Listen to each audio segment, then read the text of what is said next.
Exceptionnellement programmé ce jeudi 17 août sur France 2, Fort Boyard accueillera une nouvelle équipe de personnalités pour défendre les couleurs d'une association.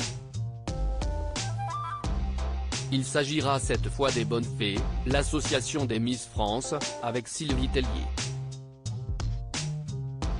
L'occasion de revenir dans le détail sur l'argent versé à ces structures de bénévoles depuis la création du jeu en 1990.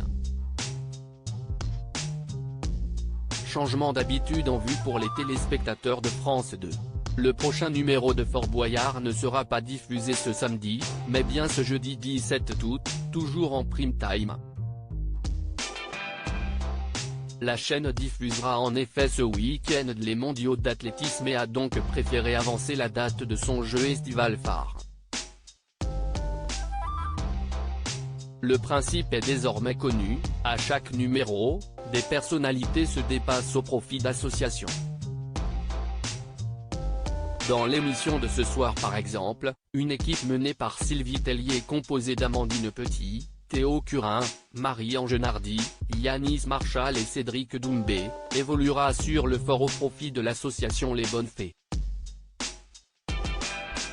Combien d'associations ont joué dans Fort Boyard depuis la création du jeu de France 2?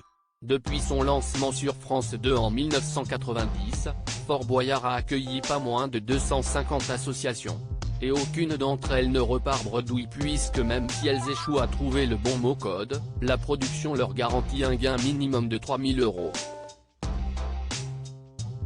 Alors, combien d'argent a été versé au total à ces structures bénévoles en 33 ans? Interrogé par Télé Loisirs, la production de Fort Boyard annonce la somme colossale de plus de 4,5 millions d'euros. Fort Boyard, et le record historique de gains est. Dans le détail, 36 équipes n'ont jamais réussi à atteindre les Boyards dans la salle du Trésor, 37 en prenant en compte l'échec cette année de l'équipe menée par PEF, ce qui représente en moyenne une équipe perdante par saison.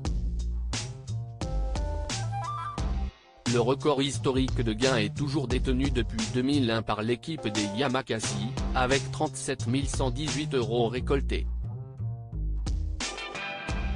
Une somme conséquente, alors que la moyenne est de 15 000 €.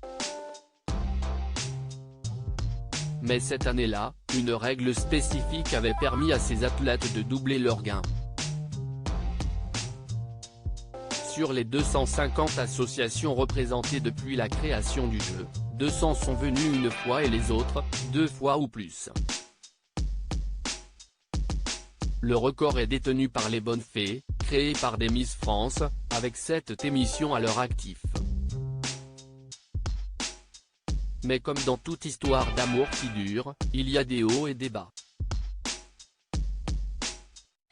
Cette année, dans le cadre des nouveaux atouts du père Fouras, la production a introduit des mécaniques à même de faire baisser les gains. Fort Boyard, les atouts du père Fouras, Nathalie Péchala furieuse face aux Boyards rouges. Exemple avec les Boyards rouges, que l'équipe de Nathalie Péchala a dû éviter sous peine de perdre 500 € par faux Boyard. Nathalie était furax. Elle l'a découvert sur le tournage, elle croyait qu'il n'y en aurait que quelques-uns.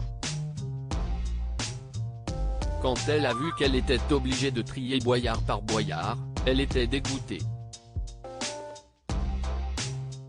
Mais elle restait bonne joueuse, témoigne une bénévole de l'association Premier de Cordée, dont la sportive défendait les couleurs.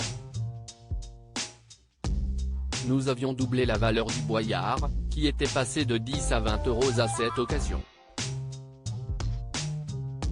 Fort Boyard reste un jeu avec des règles. Et il faut se dépasser pour gagner, se défend le producteur artistique Guillaume Ramin. C'est le jeu, mais notre équipe n'a pas eu le plan le plus sympa, observe-t-on chez Premier de Cordée, qui a finalement reçu 13 218 €. En tout cas, toute l'équipe de Nathalie est prête à prendre sa revanche l'année prochaine.